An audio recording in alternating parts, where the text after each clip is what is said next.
53 है, सेकंड अध्याय का, दूसरे अध्याय का। भांति भांति के वचनों को सुनने से विचलित हुई तेरी बुद्धि तथा परमात्मा में अचल और स्थिर ठहर जाएगी, तब तू योग को प्राप्त हो जाएगा। अर्थात तेरा परमात्मा से नित्य संयोग हो जाएगा। पॉइंट आ गई भाई। गीता में पूरा सब कुछ, वही सब कुछ दे रखा है। अब इसमें क्या है, और विचलित है। देखिए संसार में जो बुद्धि है हमारी, क्या है, विचलित। तब तुम्हारी बुद्धि अनेक सिद्धांतों को सुनने से चंचल हो गई। मनुष्य की बुद्धि सारा समय हिलती रहती है, और वो हिलती क्या है, और इन्होंने इसमें शास्त्रों को, और जो हम शास्त्रों में पढ़ रहे हैं, या ये अच्छा कर्म करो ये ऐसा मिलेगा, ऐसा करो तो ऐसा मिलेगा, बहुत सारे सिद्धांत बनाए गए हैं। जीने के भी हैं, मरने के भी हैं, जन्म के भी अपने होते हैं, मरने के भी अपने होते हैं। बहुत सारे सिद्धांत हैं शास्त्रों में। ये करोगे तो ये मिलेगा, ये करोगे तो ये मिलेगा, ऐसा हो जाएगा तो ये हो जाएगा। शास्त्रों में अच्छे बुरे भयानक वचन सारे हैं। और इन सबको सुन के हमारी बुद्धि क्या होती है, विचलित होती, कंपन, कंपन, हिलना। जैसे दिए की लौ होती है ना, उसको आप रखिए और हवा चले, आंधी आए तो वो क्या हिलेगी, बड़ी तेज तेज हिलती है। क्यों आ रही है, बाहर की आंधी से हिल रही है। हम लोग ओट लगा देते हैं तो उसका कम हिलना कम होता है, पर ये हिलती कब है, हिलती है, दिए की लौ हिलती है। कहते हैं ऐसे ही मनुष्य भीतर से सारा समय हिल रहा है, कंपन है। सुख में भी हिल रहा है, दुख में भी हिल रहा है, और यहाँ बोल रहे हैं शास्त्रों की बातें सुन करके भी हिल रहा है। अच्छे कर्म कर लो, बुरे कर्म कर लो, ये कर लो, ये कर लो, बड़े उपवास कर लो, सब आएंगे अभी नवरात्र है तो सब वो कर रहे हैं। अभी कल वो दिन है, उसमें हमें ये करना है, फलाने दिन ये करना है। शास्त्रों के अनुसार भी कंपित होती रहती है। भीतर से मनुष्य सारा समय कंपन है, बोला उसने, बोला हिल जाते हैं। अब सारा समय हिलते रहते हैं। आपकी बुद्धि सारा समय हिलती रहती है, जो हिलने वाला कंपन, ये हिलना, विचलित हुई बुद्धि। आप विचलित हैं भीतर से कि नहीं है? भय में विचलित होते हैं, मोह में विचलित होते हैं, कंपन होता है, कांपने लगते हैं। अब मोह में कांप रहा था अर्जुन, जैसे ही देखा सामने इतने हमारे भाई बंधु हैं, उनको मैं मार डालूंगा, कंपन, कांप गए। बीमारी सुन के कांप गए हम तो, उसको ये हो गया, कैंसर सुन के कांप गए, कांप रहे हैं। अब हर जगह मनुष्य भीतर से बाहर से बड़ा मजबूत दिखता है, भीतर से बहुत ही ज्यादा हिलता है, डरता है, अंदर में कंपन होता रहता है। अपने इस भीतर के कंपन को देखिए। और माया से जुड़े हैं, संसार से जुड़े हैं, लाभ हानि यश अपयश सब है, उसमें कंपायमान होगा। कभी आप अच्छे में, कभी बुरे में, हिल रहा है, पेंडुलम हिल रहा है, द्वंद्व में हिल रहा है। तो बोला इस द्वंद्व से दूर होना, मोह की दलदल से दूर होना, इसे पिछले कल बताया था। हम हिल रहे हैं, मोह में कितना हिलता है मनुष्य, मोह में ही अर्जुन हिल रहा है। आपके आज बोल रहे हैं बेटे को ये है, बेटी को ये है, कंपन है सारा समय। भाई बहन लड़ेंगे तो आप लड़ जाएंगे, आपको हलचल हलचल हो जाएगी। वो लड़ना है, लड़ने दो ना, आप हट नहीं सकते हैं, बीच में कूदेंगे।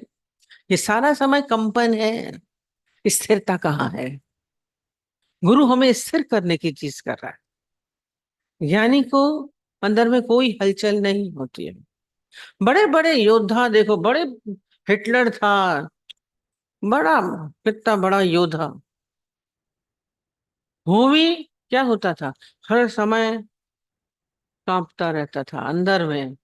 हमने कितनी बार बताया कि इसलिए उसने शादी नहीं करी थी। शादी नहीं करी, क्यों? प्रेमिका थी उसकी अपनी, बहुत प्रेम था, पर शादी नहीं कर रहा था। क्यों? कहीं ये इसका मन बदल जाए, दुश्मनों से मिल जाए, तो कहीं रात को मेरा गला घुट जाए। नहीं शादी। लास्ट जब मरने वाला हो गया था बिल्कुल, तब बोलता मैं शादी कर जाऊंगा। तब उसको बुलाया अपनी प्रेमिका को कि शादी करूंगा। कैसा अजीब डर, डर वाला। अपना हर समय हम हिलते फिरते रहते हैं। एक था वो बहुत बड़ा योद्धा, वो बड़ा अच्छे टॉप, अच्छे मिनिस्टर लेवल पे था। और उसका बहुत मान था, पर सबको बहुत डर लगता था कि सब मेरे, जो इतना बड़ा नाम होता है, इतना बड़े पद पे होता है, तो दुश्मन भी इतने इकट्ठे। तो उसको सारा समय लगता था कोई मुझे जहर ना खिला दे। तो अपने खाने से पहले 4 लोगों को पहले खिलाता था, फिर खाता था। खा भी ठीक से नहीं सकता आराम से, प्रेम से, कहीं कोई जहर ना दे दे। कंपन भय। और वहां पे जब लेक्चर देने जाना होता था उसको, तो खुद नहीं जाता था, अपना ही लिखा, अपना लेक्चर सब कुछ, अपना एक डुप्लीकेट उसका, अपने उसका पूरा मुखौटा अपना जैसा बना के दिया था उसको, फेस, वो जा करके उसका वो बोलता था। तो बोले अपनी उसकी सारी काबिलियत की नमस्कार तो वो सब, या वाही वाही तो दूसरा ले लेता है। एक्टर एक था, वो बजाता था। हैं तो बड़े बड़े योद्धा, बड़े हुए, बड़े अच्छे पद पे पहुंचे हुए। अंदर से जितना ज्यादा बड़ा पद, जितना ज्यादा पैसा, जितना वो, उतना कंपन है, उतना भयभीत, हिलते हो।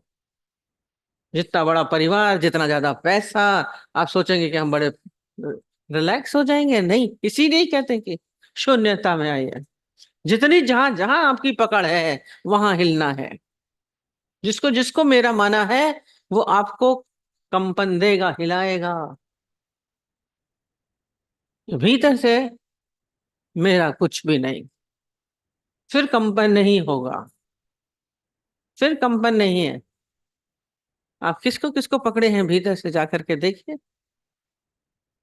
अपने नाम का, अपने यश का, हमारा को सब अच्छा समझे, बड़ा माने। एक जैन था, वो छोटा था, नाटा था, उसको उसका भी भय लगता था, उसको भी बड़ा बुरा लगता था। मेरे को इतना छोटा ना कोई समझे। जब बैठता था तो उसकी कुर्सी, पाँव उसके नीचे नहीं जाते थे। तो बड़ी कुर्सी रखता था और सामने ढक देता था कि मैं ऊंचा तो दिखूं, छोटा नाटा ना दिखूं। पद तो इतना ऊंचा है, पर हाइट कम थी।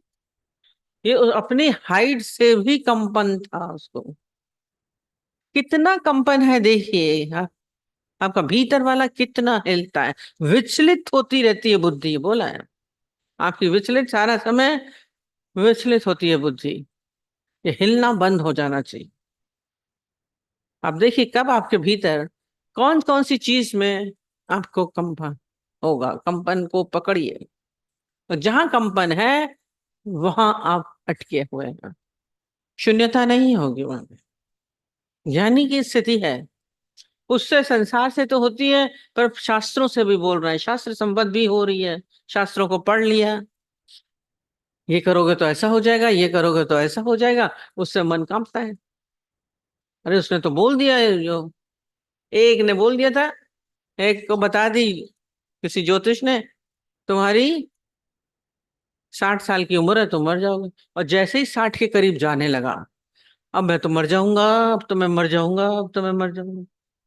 पंडित ने बोल दिया, कांपने लगा। शास्त्रों में लिखा हुआ ये हो जाएगा तो ये हो जाएगा। कितने भयानक वचन लिखे हुए हैं। आपकी बुद्धि उससे विचलित होती रहती है। अच्छों से भी होती है, सत्कर्म में भी बहुत बताए हैं, ये करो, सत्कर्म बहुत सारे बताए। बदकर्म भी करो, ये होता है, ये होता है। तो ये बोल रहे हैं कि सब आप ये सब करते हैं, सारा समय देखिए आप इन्हीं में पड़े रहते हैं। शादियों में कितने सारे चीजें, ये सब सिद्धांत है, कितने सारे पता, ये कर लो, अब ये कर लो, अब ये कर लो। हम कहते हैं शायद लड़का लड़की को शादी करनी, साइन करो, जाओ, ये सब तीम झाम काय तो करके बैठे। पर शास्त्रों में लिखा है ये संस्कार, ये सब होना चाहिए। शास्त्रों से भी आपकी बुद्धि विचलित है। मरने पे भी ये सब करना चाहिए, जीने पे ये सब करना चाहिए, शादी में ये करना चाहिए। शास्त्रों में लिखा है सब। सारे शास्त्र आपके सामने ला ला के सबको दिखाएंगे, देखिए ये लिखा है। आप लोग तो बोलते हैं ये नहीं करो। पूजा पाठ करनी चाहिए, व्रत उपवास करने चाहिए। जब तक आप थे उसमें आप हिल रहे थे, पर जब आपके जीवन में गुरु आ गया, इसमें बोल रहे हैं कि जब, तब बुद्धि अनेक सिद्धांतों को सुनने से चंचल हो गई है, वह समाधि परमात्मा में अनंत स्थिर होगी, तब समबुद्धि योग को प्राप्त होंगे। ये बोल रहे जब तक थी तब तक ठीक था, पर जब आपके जीवन में गुरु आ जाता है, गुरु आने से क्या होगा, आपके जीवन में ज्ञान आ जाएगा, समझ आ जाएगी। जब आपके जीवन में ये समझ आ जाएगी, आप क्या हुए, समत्व योग में बोला, आप जब उस परमात्मा से मिल करके एक हो गए। जब एक ही है तो एक क्या करेगा, कोई शोध नहीं। उस ईश्वरी भाव में, परमात्मिक भाव में जब हम आ गए, तो ये सब सत्कर्म बदकर्म सब छूट जाएंगे जो शास्त्रों में लिखा है। हम लोग यहाँ सब कहते हैं आप पूजा नहीं करते हैं, आप मूर्ति पूजा आपके यहाँ नहीं होती है, आपके यहाँ व्रत उपवास नहीं होता है, आपके यहाँ कुछ बताते नहीं है। हम लोगों से बोलते हैं आप लोग नहीं हो तो ध्यान तो बताइए, आप यहाँ ध्यान की प्रक्रिया भी नहीं होती है, आप लोग ध्यान नहीं लगाते। हर एक जितने भी संत हैं वो ध्यान जरूर करवाते हैं, आप ध्यान नहीं करवाते हैं। हमने कहा ध्यान करवाने की चीज है, ध्यान करने की चीज नहीं है। शास्त्रों में लिखा है कि ध्यान होता है, पर आप ध्यान करते, हम कहते हैं जितनी देर बैठे, कितनी देर आप ध्यान में आए, कितनी देर आते हैं। और ध्यान में हमें क्या होना चाहिए, बोला ये शून्य अवस्था, खाली हो जाना, उससे एक होना, यही ध्यान है। आप कितनी देर होते हैं ध्यान। और दादाजी ने बोला, हम बोलते हैं ज्ञानी क्या होता है, ध्यान किया नहीं जाता है, ध्यानस्थ हुआ जाता है, ध्यानस्थ हुआ जाता है। ज्ञानी हर समय ध्यान में रहता है। करने की प्रक्रिया थोड़ी ना है, क्रिया करने में तो कर्ता कर्म क्रिया तीनों आ जाएगी, पर क्या होता है त्रिपुटी से नहीं आ रहा है।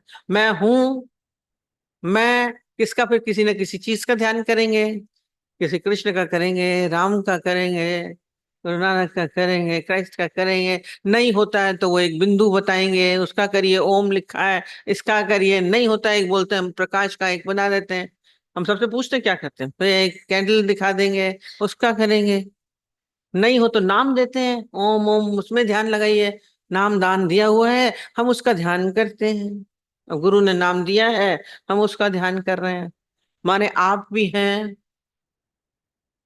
ऑब्जेक्ट भी है, फिर उसका क्रिया भी हो रही है। तीन चीज चल रही है कहाँ, और यहाँ तो एक में आना है, एक को भी गुम कर देना, ये ध्यान है। आपको अपना भी एहसास नहीं रह जाएगा कि मैं भी हूं। ये गुम अवस्था, ये ध्यानस्थ होना। ज्ञानी ध्यान करता नहीं है, ध्यानस्थ होता है। ये जो बोल रहे हैं सब छूट जाएगा। जब आप उस स्थिति में आएंगे तो ये सत्कर्म भी सब छूट जाएंगे। आप तो फिर क्या होगा, फिर आपकी बुद्धि क्या हो जाएगी, स्थिर हो जाएगी। स्वयं में स्थिरता, बुद्धि की स्थिरता। आप देखिए किस वक्त आपकी बुद्धि नहीं हिलती है, हर समय कंपन है, हर समय। हमारे शब्द हम आपको बोलते हैं कंपन रहित, प्रभाव रहित, ये सब याद कर लीजिए। हमारे भीतर हिलने लगे तो बोलिए, प्रभाव पड़ने लगेगा तो बोलिए, कहां से क्यों प्रभाव पड़ रहा है, मैं प्रभाव रहित हूं। आपको तो संसार की सब शब्दों का, व्यवहार का, बातों का, सबका प्रभाव पड़ रहा है। और जब ये प्रभाव पड़ता है तो कंपन भी होगा।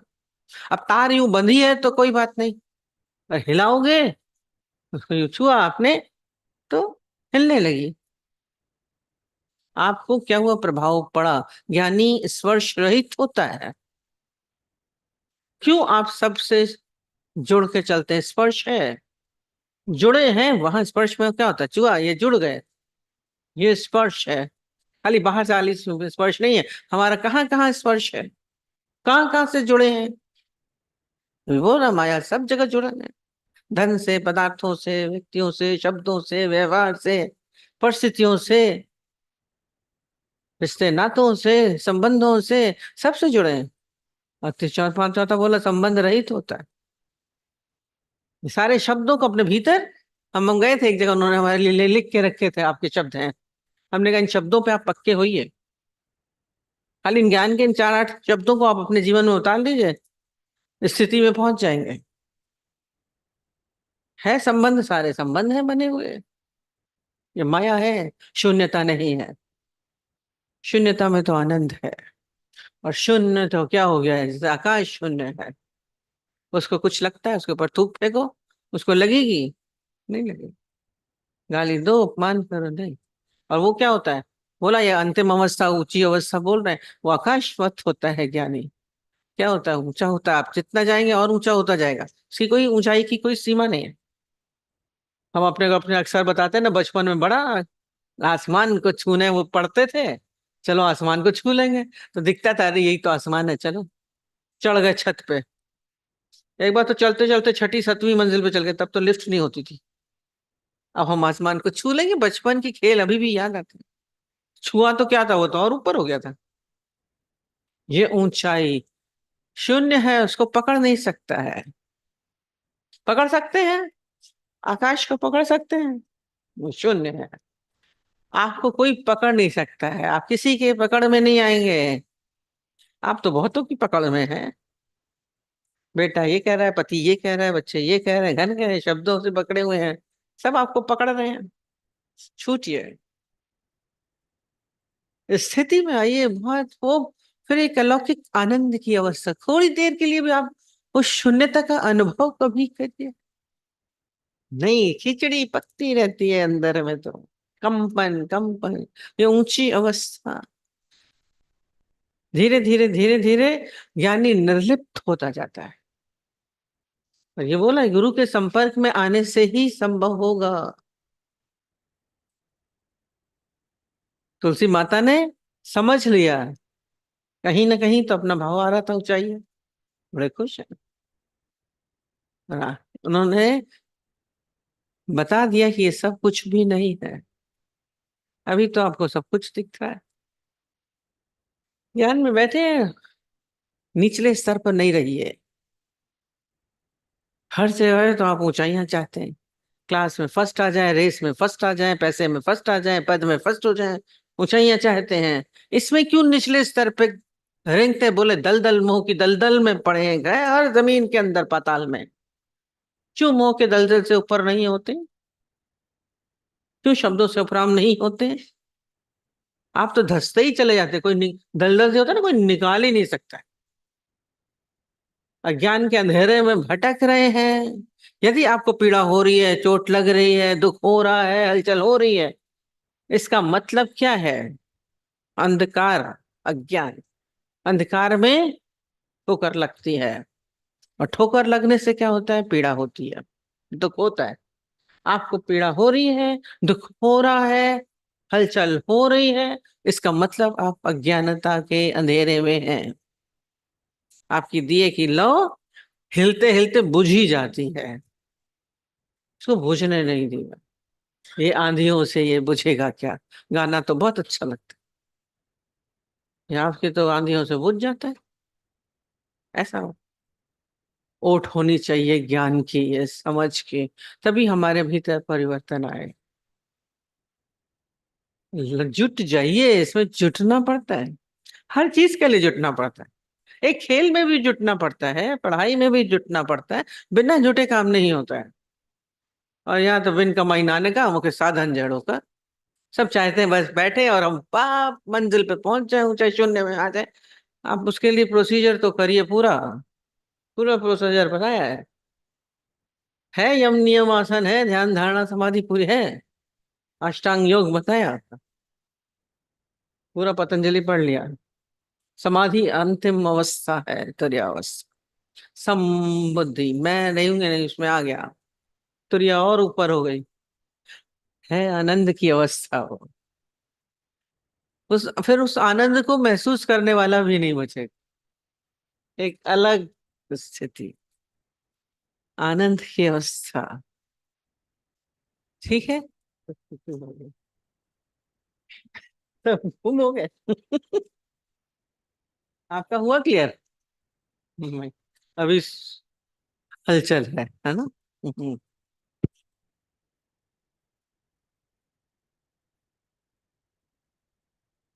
पतंजलि जी ने जो बताया है कि साधना, मतलब सॉरी, ध्यान, योग, साधना, और फिर एक में स्थित हो क्या? योग से। पतंजलि ने स्टेजेस बताए थे कि ध्यान करना होता है, फिर साधना करनी है। पहले यम, नियम, हाँ आसन, सन, स्थान, शरीर को भी स्थिर करना है, हाँ तब ध्यान लगेगा। हाँ। फिर उसके बाद ये भी गुरु जो है वो सीधे ही एक में स्थित करता है, ये भी गुरु की महानता है। हम्म, वह ध्यान और ये सब ज्ञान की बातें उतने ही देता है जिसका जितना बड़ा पात्र होता है, समझता है। हम्म, इसलिए इसलिए कहते हैं, गुरु ऑलरेडी शून्य अवस्था में है, प्राप्त हुआ है। तभी हम जब आगे उसके संसर्ग में रहते हैं तो शून्य अवस्था को प्राप्त होते हैं। शून्य के साथ शून्य ही हुआ जा सकता है, एक नहीं हुआ जा सकता। हम्म, इसलिए गुरु की महानता है। हम्म।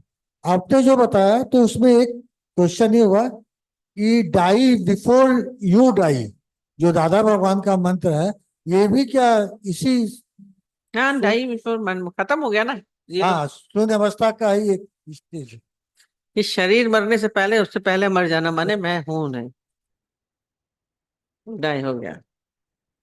इसमें इसमें तो सभी छुपा हुआ है, माया से भी शून्य अवस्था छुपी हुई है और अध्यात्म से भी शून्य अवस्था छुपी हुई है। उस वाली अवस्था में आए तब तो शून्य हो ही जाएंगे, सभी फिर शून्य तो हो कुछ जाएंगे। बचता ही नहीं, फिर संसार ही नहीं बचा, मैं ही नहीं रहा। मैं हूं तो सब कुछ है। बहुत अच्छा लगा। हम्म, आपने एक लाइन बस बताया कि मन विचलित होता है तो कोई अवस्था नहीं प्राप्त होगी, अगर मन स्थिर होगा तो सारी अवस्थाएं स्वतः ही प्राप्त हो जाएंगी। स्वतः अरे, प्राप्त हो जाएंगे, बाकी सब छूट जाएगा। बाकी किस सब छू जाएंगे। ना बदकर्म ना सत्कर्म। अब यहाँ सत्कर्म को भी छोड़ने को बोलते हैं। हम लोग, है ना, पूजा नहीं करते हैं, ये नहीं करते हैं, आपके यहाँ तो कोई मूर्ति ही नहीं है, आपके यहाँ तो कुछ है ही नहीं, किसकी करेंगे पूजा? सत्कर्म भी छूट जाता है सब। आपको कोटि कोटि नमस्ते, हम्म, नमस्कार। बहुत अच्छा बताया।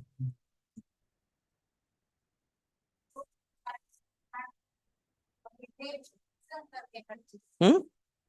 रोज रोज ज्ञान के अंदर जो जला के ऊंचाइयों की तरफ ले जा रहे हैं, और निर्लेप न्यारा असंग कर रहे हैं हर चीज से।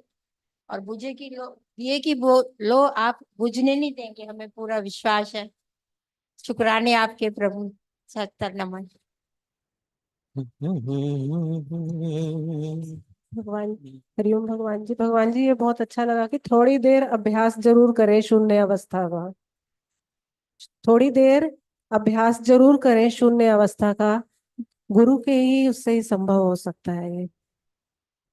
थैंक यू भगवान।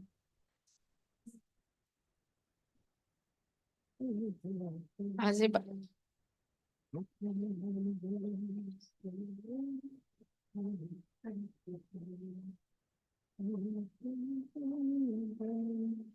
दीदी ये बहुत अच्छा बता रहे थे कि जैसे गुरु ने मंत्र जाप दिया, वो करते हैं तो उसमें गुरु, मैं और जाप, ये तीनों चीजें हो जाती हैं। पर ध्यान नष्ट हो जाए ना, कि ध्यान करते करते एक ही हो जाए, वो फिर लास्ट में एक भी ना रहे। ये बहुत अच्छा लगा।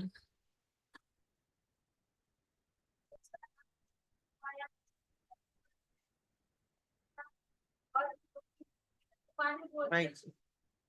गीता भगवान ने बोल दिया कि उनके लिए सारी माया थूक के बराबर है। उन्होंने थूका तो फिर माया आ गई, उनके पास तीन दुकानें। तो वही है कि हम माया के चक्कर में विचलित रहते हैं, और ज्ञानी के लिए माया थूक के समान है। हरिओम दी। आज बहुत अच्छे से समझ में आया कि शून्यता, गुम होना, अपना कुछ भी नहीं मानना, नॉन पोजेशन हो जाना, बहुत अच्छे से समझ में आ रहा था दी।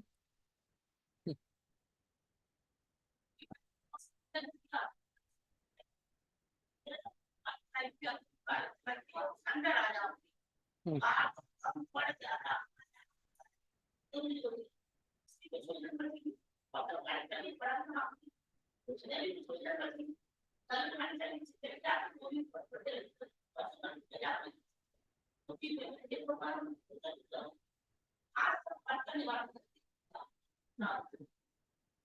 भगवान,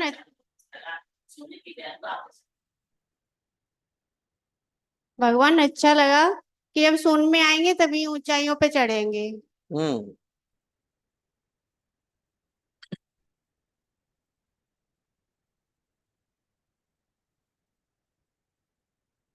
हम्म।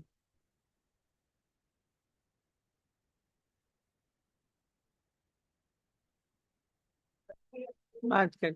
समय पहली बार हुआ था कि हमें लगा कि आप हैं नहीं, और पता भी नहीं था कि आप मणि दीदी के साथ वहां गए, लेकिन हमारा मन खींच रहा था उधर कहाँ कह रही है? कि कहीं जहां आप गए हैं, तो एकदम से लग रहा था कि वहां हमारा मन खींच रहा था। जो वाणी हम नहीं सुनते, उस दिन बहुत सुनने का मन हो रहा था। तो जब सुना और पता लगा, आपको देखा, तब मेरे समझ में आया कि भगवान, आप भगवान के रूप में ही हैं, कि आपको हर जगह हम नजर आते हैं। आप ही नजर आते हैं और दुनिया में कुछ नजर नहीं आता। उस दिन से फिर धीरे धीरे धीरे ये प्रक्रिया और गाढ़ी होती गई, और आप उस परम शक्ति से मिलाए, परम पद पे पहुंचाने का प्रयास कर रहे हैं, कि जहाँ शून्य है, शून्य के अलावा कुछ नहीं। ये आपके शुक्राने हैं, कोट कोट शुक्राने। एक बार आपकी बाड़ी में चला था, एक आम होता है जो डाल से तोड़ के उसको पकाया जाता है, और एक आम होता है जो डाल से लगे लगे पक जाता है और रसीला होता है। वो मीठा भी होता है, स्वादिष्ट होता है। पहले गुरुजी लास्ट में बोलते थे, मुझे अधूरों की बड़ी चिंता है। हाँ? तो मेरी समझ में नहीं आता ऐसे क्यों बोलते हैं कि अधूरों की चिंता है, तब नहीं समझ में आया था।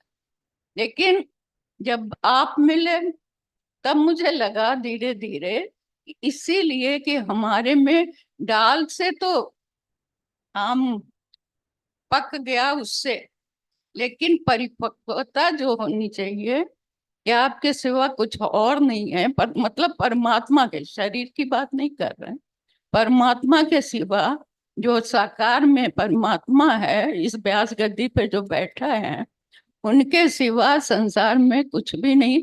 फिर जब ये समझ में आया, तो जो अनेकता थी, जो सब में हमारी वही। बेटियां जाती थी, वो एक जगह आप में आ गई। क्यों? क्योंकि उस परम शक्ति को हमने आप में महसूस किया।